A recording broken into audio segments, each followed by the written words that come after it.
Hola amigos, es un gusto volver a estar entre ustedes para hablar en esta ocasión acerca del apóstol Santiago, uno de los 3 mejores amigos de Jesús. Hay muchas cosas que hacen falta en el Evangelio, pero cuando hay estas ausencias en la palabra de Dios, quiere decir que a Dios no le importa mucho esas ausencias y se centra más en lo que dice el Evangelio. Este apóstol Santiago es un joven que junto con su hermano se encontró con Jesús cuando llegaban en su barca de su papá, que venían cansados, venían sudados, al final del día, y de repente se encuentran con un personaje en la playa y les dice, vengan, que yo los voy a hacer pescadores de hombres. Eso les cambia la vida, les cambió la vida por completo. Lo que no sabían Juan y Santiago era que no solamente iba a cambiar la vida de ellos, sino que iba a cambiarle la vida al mundo entero, ¿verdad? En la Biblia se habla de Santiago bajo el nombre de Jacobo. ¿Por qué? Porque es un término griego que pasó al latín como Jacobus, ¿no? Y de ahí se deriva el nombre de Tiago, Santiago, Diego, Jaime, ¿okay? El nombre Santiago es muy simpático como llega a decirse Santiago, ¿no? Porque a lo largo del tiempo, y eso lo vamos a ver a lo largo de esta exposición, como se llamaba Jacob y luchó junto con los españoles en la reconquista de España, ¿verdad? La gente le gritaba, los soldados le gritaban, San Jacob, ayúdanos, San Jacob, ayúdanos, San Jacob, San Jacob. Y de San Jacob terminó en Santiago. ¿Okay? Entonces, esa es la razón por qué la conocemos en español como Santiago. Repito, era miembro de una familia de pescadores, era hermano de San Juan Evangelista, ¿okay? Y Jesús les puso el nombre a los dos de Boanerges. ¿Sabes lo que significa? Boanerges significa hijos del trueno. O sea, eran botafuegos, totalmente. O sea, eran unos temperamentos totalmente impulsivos. Lo conocemos como Santiago, el hijo de Zebedeo, o Santiago el mayor, porque al mismo tiempo había otro Santiago entre los apóstoles. Y este otro Santiago lo llaman Santiago el menor, porque era menor en edad. Los padres de él eran Zebedeo y Salomé, y vivían en la ciudad de Betsaida, junto al mar de Galilea. Y repito, tenían una pequeña empresa de pesca, o sea que no eran unos indigentes, sino eran unas personas que eran unos profesionales de la pesca, y tenían el tiempo suficiente y la fuerza suficiente como para poder salir, pasarse unos días fuera y después regresar otra vez a la pesca. Este apóstol Santiago aparece varias veces en el Evangelio y, repito, Jesús los llama y les dice, quiero hacerlos pescadores de hombres. Y esto lo quiero repetir porque ellos no entendieron nada. Amigos, se pescan peces, no se pescan hombres, ¿ves? Pero para entender el lenguaje, y esta es una lección importantísima, Jesús quiere hablarnos a nosotros en el lenguaje en que Él entendía y en que los demás entendían, ¿sí? Ellos entendían de pesca. Entonces, Él sabía que Él quería que sacaran a la gente. ¿Cómo y para qué? No lo sabían, ¿ves? Pero confiaron, fueron unos personajes que tuvieron fe, ¿ves? Ahora, Santiago y Juan presenciaron todos los milagros de Jesús, todos. ¿Sí? Y están en los dos extremos de la vida de Jesús, de la vida de Jesús. ¿Sí? Ellos presencian lo que se llama la transfiguración, cuando Jesús, su figura cambia, ¿sí? Y se eleva como algo divino en el monte Tabor. Y de un lado estaba Moisés y del otro lado estaba Elías. ¿Sí? En esa divinidad estaban ellos, o sea, ellos estaban lo más cerca del cielo posible. Creo yo que ellos estaban viendo a Jesús como lo vamos a ver nosotros en su plena gloria, en su absoluta gloria. Espectacular. ¿Eh? Pero también presenciaron la otra parte humana, totalmente humana de Jesús, que fue la parte del monte Calvario. En esa parte, en esa agonía de Jesús. Cuando Jesús llama a sus tres discípulos para que estén junto con él, y se va a la piedra y allí se pone a rezar y allí suda sangre. Y le pide a Dios que Él no quiere eso.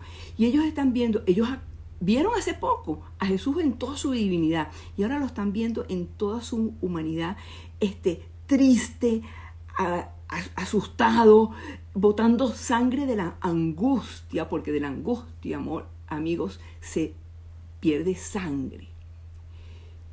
Interesante saber que entre estos dos momentos, entre este momento de la agonía de Jesús y el momento de la transfiguración, sucede toda la vida de Jesús. Y ellos presenciaron todo eso. Ellos presenciaron estos dos momentos, y podemos decir, pobrecitos, Santiago y Juan, no entendían, cargaron con un peso de unas revelaciones impresionantemente grandes, ¿ok? Hay otro momento que es muy simpático dentro de la vida de estos Zebedeos, de estos hijos de Zebedeo y Salomé, en los cuales, como ellos eran tan amigos de Jesús y estaban ahí, o sea, fíjense, pónganse en el plano de nosotros hoy en día, eran tan amigos y tal, y Jesús varias veces les dijo que él se iba para el cielo. Entonces ellos, por supuesto, querían estar en el cielo, y ahora sí somos los mejores amigos, ¿por qué no nosotros? Y entonces sale la mamá, como salimos a veces muchas mamás, a defender a nuestros niñitos, que eran unos hombres hechos y derechos. Y sale la mamá, que se llamaba Salomé, y le dice: Jesús, yo vengo a hacerte una petición. Y Jesús dice: ¿cuál es? Dice: vengo a pedirte que mis hijos estén uno a tu derecha y uno a tu izquierda cuando tú llegues al reino de los cielos. Jesús se le queda mirando y le dice: mira, ellos serán capaces de beber el cáliz que yo voy a beber. Serán capaces de beber el cáliz que yo voy a beber. O sea, él iba a beber un cáliz de amargura. Y él quería saber si estos otros estaban dispuestos. Este cáliz, esta simbología del cáliz es muy importante porque es el cáliz, él dice del cáliz de la amargura, el cáliz del sufrimiento. Pero luego en la Eucaristía nosotros tenemos el cáliz en donde está el vino que se convierte en la sangre de Cristo y se convierte en nuestra gran salvación. El que come de este cuerpo y bebe de esta sangre, ese tendrá vida eterna. ¿Se acuerdan? Okay. Entonces, el cáliz de Jesús, somos capaces de beberlo. Él le preguntó a su mamá: ¿ellos son capaces de beberlo? Se lo preguntó a ellos: ¿ustedes son capaces? Pero el Evangelio, donde narra todas estas cosas, termina diciendo algo que es muy interesante. Dice, Jesús después les dijo, no esperó la respuesta, ¿sí? Sino que les dijo: el Hijo del Hombre no ha venido para que le sirvan, sino para dar rescate por muchos. El Hijo del Hombre ha venido a servir, serviam. Eso es a lo que vino el Hijo de Dios, a serviam, a servir y dar su vida por el rescate de muchos. Continúa el Evangelio y dice que también en otro momento Santiago y Juan, claro, acuérdense que ellos eran unos botafuegos, eran unos impetuosos, ¿ves? Y iban pasando por un pueblo y en el pueblo no los quisieron recibir, no los recibieron, y entonces Santiago sale corriendo para que sea Jesús y le dice: ¡ay, maestro! ¡Ay, no los quisieron recibir! ¡No quieren saber nada de ti! ¡Manda fuego del cielo para que se quemen todos vivos! Y Jesús le dice: Santiago, eso no es así, vale, ¿ves? Los regaña por el espíritu vengativo. No podemos ser vengativos. Aunque no nos reciban, aunque no reciban el mensaje de Cristo, no podemos ser vengativos. ¿Ve? Jesús les recordó que Él no había venido para hacerles daño a nadie, sino para salvar al mayor número de personas. ¿Ve? Esto nos dice, que es muy importante en la vida de Santiago, que Santiago no era un santo desde el principio. Santiago tropezó, se cayó, Jesús lo regañó en persona, Jesús lo regañó. ¿Ve? Le costó mucho su conversión, fue una cosa que le fue llegando poco a poco, ¿ve? No fue de un solo golpe, ¿ok? Ahora, Santiago es de los que presencia la ascensión de Jesús. Estuvo con todos los apóstoles corriendo por lo de la resurrección de Jesús, vio los milagros de la resurrección de Jesús y luego está en el momento de la ascensión de Jesús. Jesús dice: vayan por el mundo entero, ¿verdad? Y enseñan lo que yo les he enseñado. Eso de vayan por el mundo entero se le quedó a Santiago bien clavado, ¿verdad? Y efectivamente, después que viene el Espíritu Santo y que ellos se llenan del Espíritu Santo, todos salen en una dirección distinta. Santiago se va hacia el oeste, se va hacia lo que es hoy España, la península de Hispania, ¿sí? Y se va hacia allá y va tratando de predicar, y poquísimos apóstoles poquísimos seguidores consiguió. Llega hasta lo que nosotros llamamos el finis terrae, el fin de la tierra, o lo que ellos llamaban en ese entonces, porque ahí llegaron a la costa y lo que se veía era mar, no se veía absolutamente más nada, y dijeron, se acabó, esto es el fin de la tierra, ¿sí? Y llega hasta ahí, y fueron poquísimos las personas a quienes él pudo convertir. Convirtió solamente a 8 personas, ¿ves? Y en este viaje él se siente, había caminado mucho. Sí, amigos, había caminado porque es caminar desde Jerusalén. Y si ustedes lo ven en un mapa, es caminar desde Jerusalén hasta España. Es larguísimo. Había caminado mucho, se había sacrificado mucho y no había logrado casi nada. A veces nosotros tratamos de hacer muchas cosas y aparentemente logramos muy poco. El caso es que él se sienta junto al río que se llama el río Ebro, ¿verdad? Y se siente ahí a llorar, ¿sí? ¿Sí? Santiago lloró. Santiago lloró triste porque no había logrado sino 8 piches discípulos, era lo que él decía, ¿verdad? Y entonces ahí le dice, Señor, dame una señal porque si yo estoy haciendo las cosas bien o no las estoy haciendo bien. Y el día 2 de enero del año 40, ¿okay?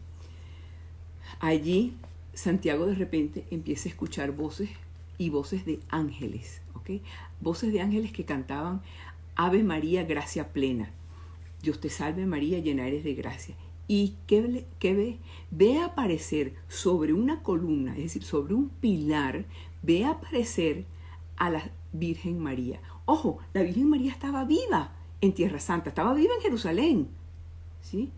Y la ve viva. Esta es la primera vez que la Virgen se aparece, y se aparece viva, ¿sí? Y cuando se aparece, ¿verdad? Le dice al apóstol Santiago, lo saluda y le dice, quiero que aquí construyas una iglesia. O sea, Santiago se quedó como un poco en pausa, ¿no? Y le dice, mira, yo te voy a prometer una cosa. Yo te voy a prometer que mientras este pilar esté de pie, ¿verdad? El mundo va a ver cosas portentosas dadas por Dios, cosas maravillosas por mi intercesión.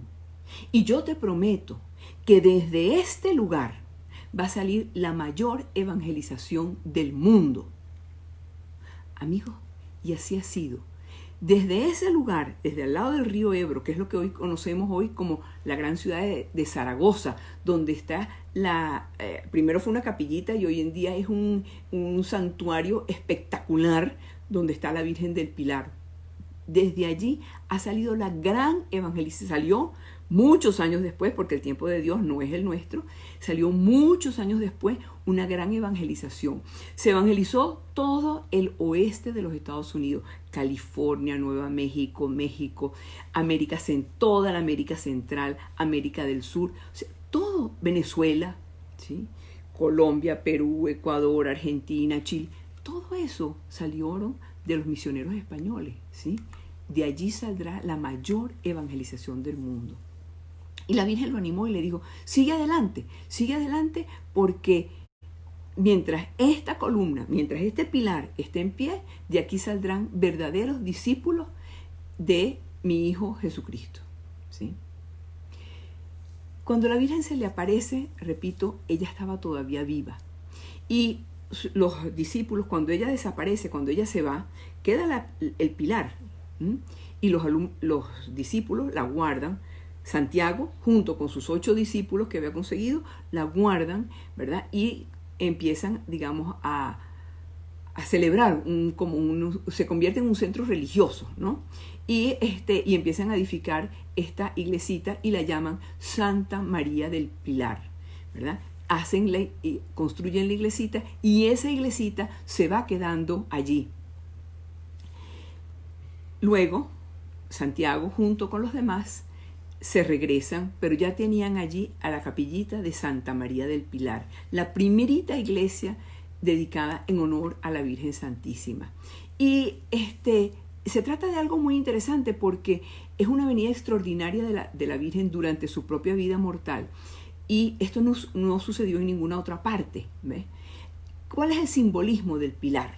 O sea, la Virgen se aparece, las cosas de Dios no son sencillamente porque suceden, no, tiene mucho significado. ¿Por qué la Virgen del Pilar?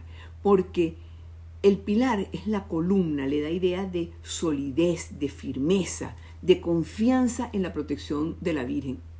El símbolo del pilar es un símbolo que conduce, está pegado a la tierra y une al cielo con la tierra. Es una manifestación de la potencia de Dios en el hombre y la potencia del hombre bajo la influencia de Dios. O sea, cuando la persona está bajo la influencia de Dios, tiene una gran fortaleza. Mayor fortaleza no existe. Está indicando que María es la puerta del cielo, que es la escala de Jacob, ¿okay? Que ha sido la mujer escogida para venir a nuestro mundo, para unirnos con nuestro Señor Jesucristo.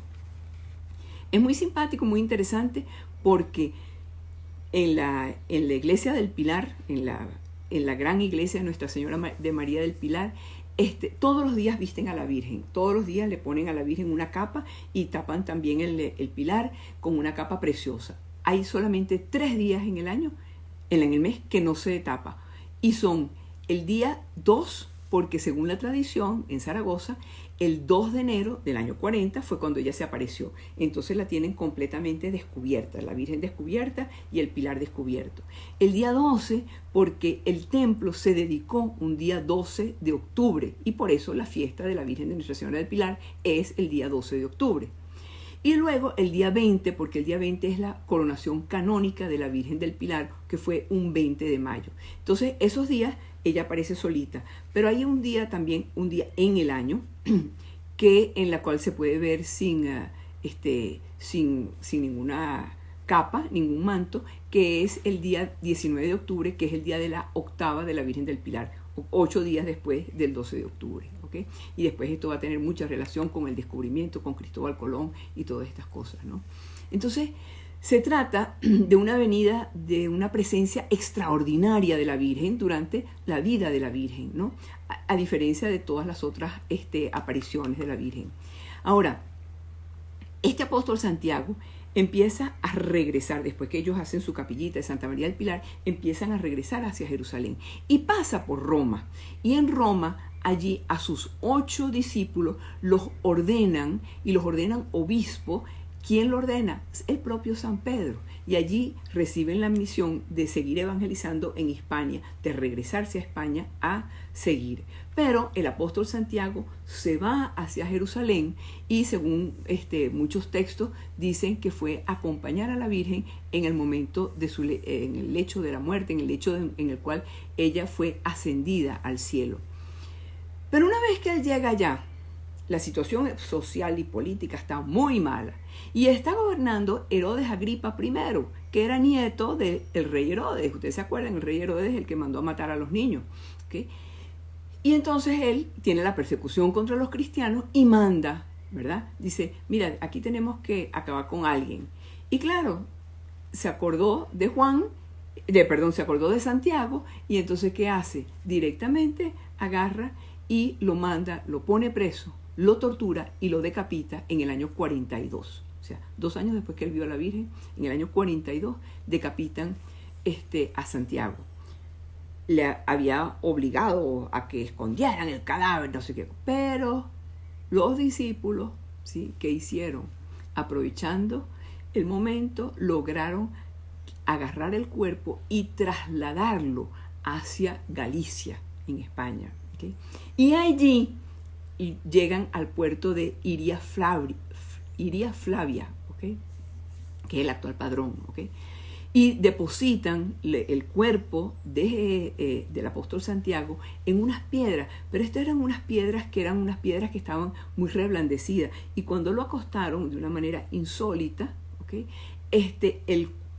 la piedra se adapta a la anatomía del apóstol. Estas cosas suceden, estas cosas no es nada mucho, no es extraordinario, sino que estas cosas suceden, ¿no?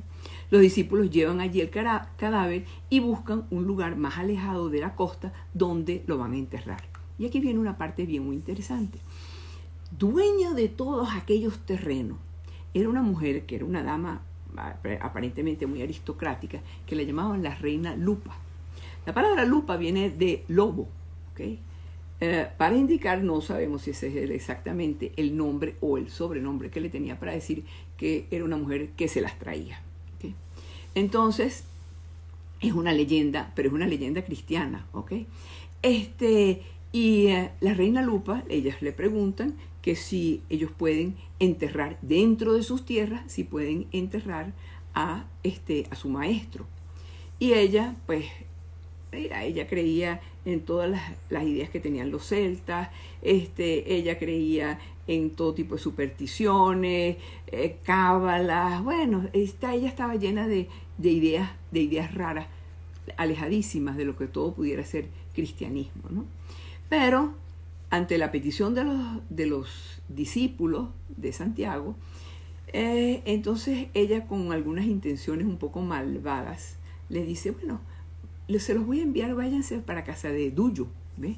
Que esta es la autoridad romana a la cual yo estoy sometida, y pregúntenle qué puede hacer.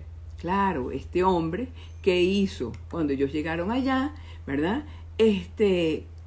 Uno de los emisarios de la reina Lupa le dijo, mira, estos son traidores, son enemigos de nosotros, porque los encierra, y cuando los encierra, los pone presos, los encierra, pero de una manera increíble, en medio de la noche, ¿sí? Con una porción de estrellas alrededor, ¿verdad? Lo liberan del cautiverio y ellos logran huir.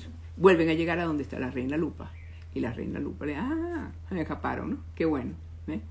Y él dice, bueno, pero ayúdanos, por favor, ayúdanos. ¿Y qué hace? Entonces le dice, bueno, vamos a hacer lo siguiente. Yo les voy a dar unos bueyes para que ustedes monten el cuerpo y lo vayan a enterrar, y lo vayan a enterrar bien adentro. Pero resulta que no eran tales bueyes, eran unos toros salvajes. Y lo que estaba esperando era que aquellos toros salvajes acabaran con los discípulos, y acabaran con el muerto que cargaban, ¿sí? ¿Y qué hace?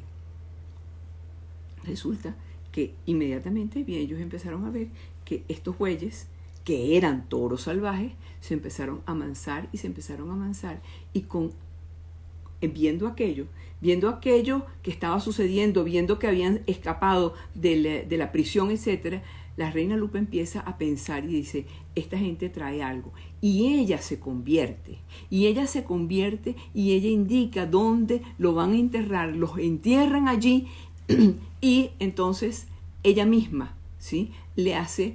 Dice, mira, la van a enterrar aquí en mi palacio. Y en el palacio donde ella estaba viviendo, allí mismo lo entierran. La reina Lupa verdaderamente se convirtió en una gran devota, ¿verdad?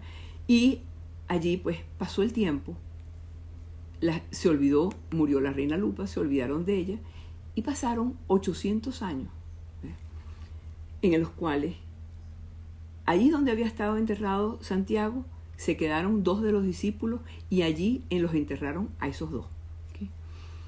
Pero se perdió el lugar, y aquellos se convirtieron en una ruina, y pasaron 800 años, y 800 años después, de repente, un ermitaño llamado Pelayo le alertó al obispo de Iria Flavia, que se llamaba Monseñor Teodomiro, ¿ves? Que había una luminosidad muy extraña y unas estrellas muy extrañas ahí en un campo, ¿verdad? Ese campo de estrellas, Monseñor, no sé qué es lo que pasa. Y entonces fueron a ver y empezaron a escarbar donde estaba el campo de estrellas para ver qué era lo que había. Y bajo la maleza, al pie del roble, encuentran 3 monumentos funerarios.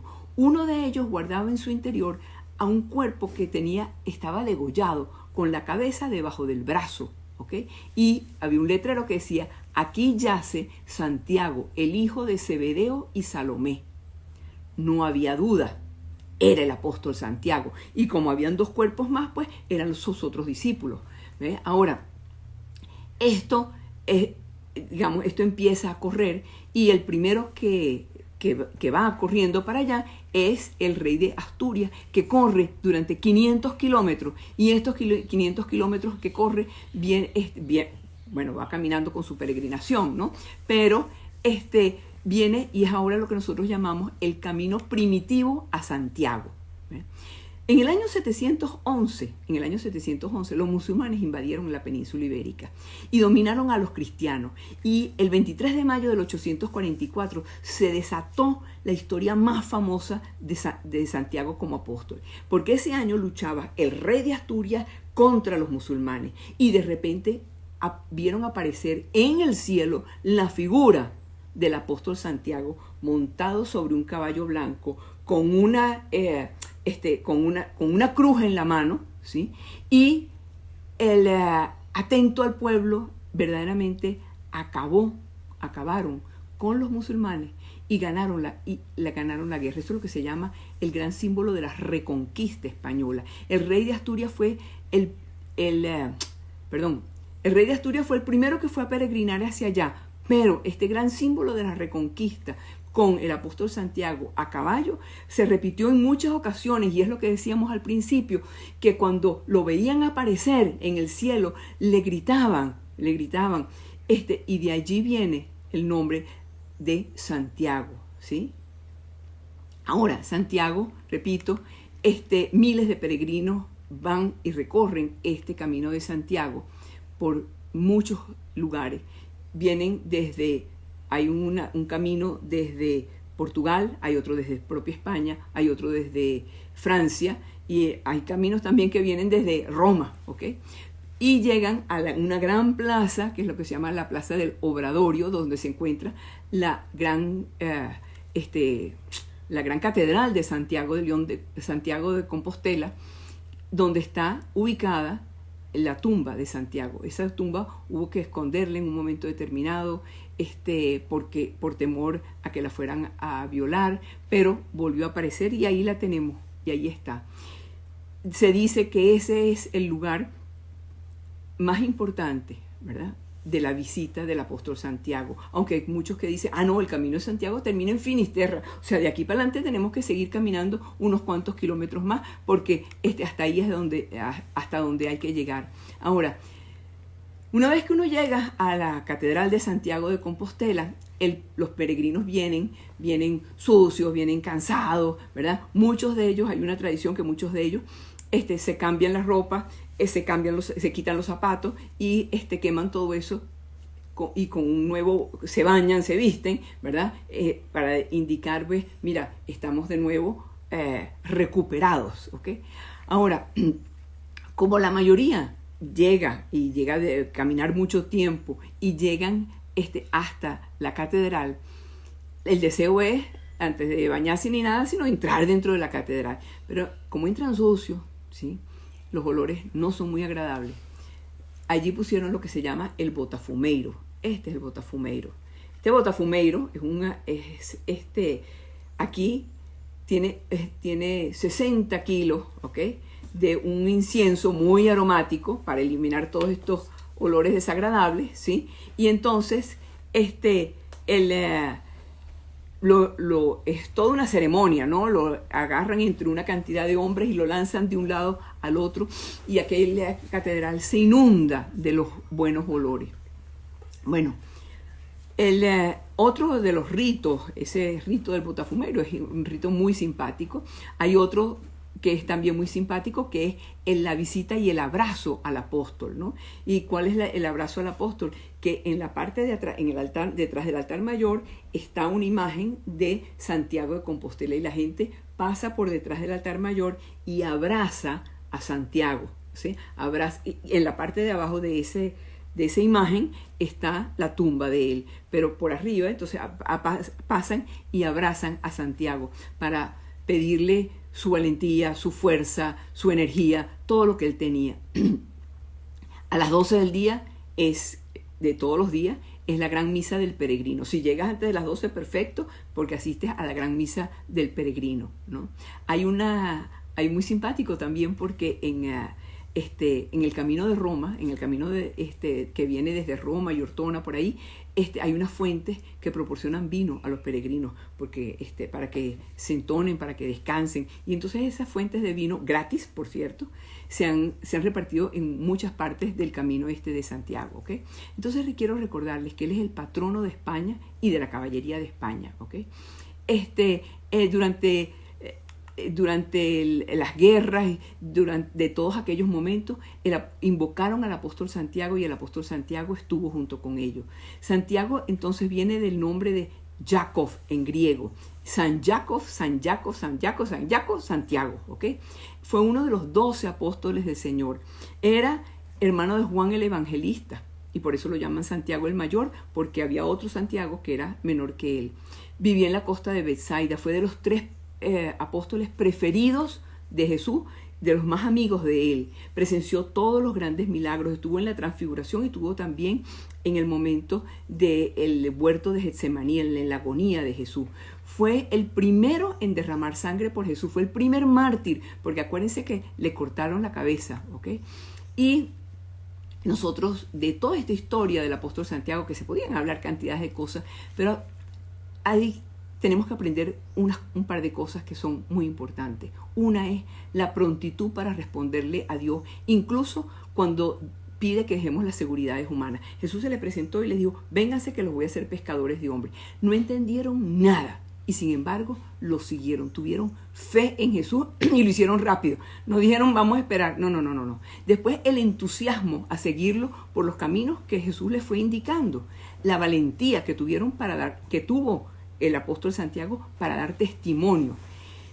El camino de Santiago que tantas personas hacen no es solo exterior, sino debería ser más bien interior, desde el monte de la transfiguración hasta el momento de la agonía. Momentos en que vamos a tener de tristeza, de depresión, pero momentos también divinos, momentos en que vamos a sentirnos que estamos con Dios. Es decir, que incluso en medio de las dificultades, si nosotros estamos agarrados de Dios, como nos enseña el apóstol Santiago, nosotros vamos por el buen camino, vamos por el camino de Dios y con Dios siempre ganamos. Dale.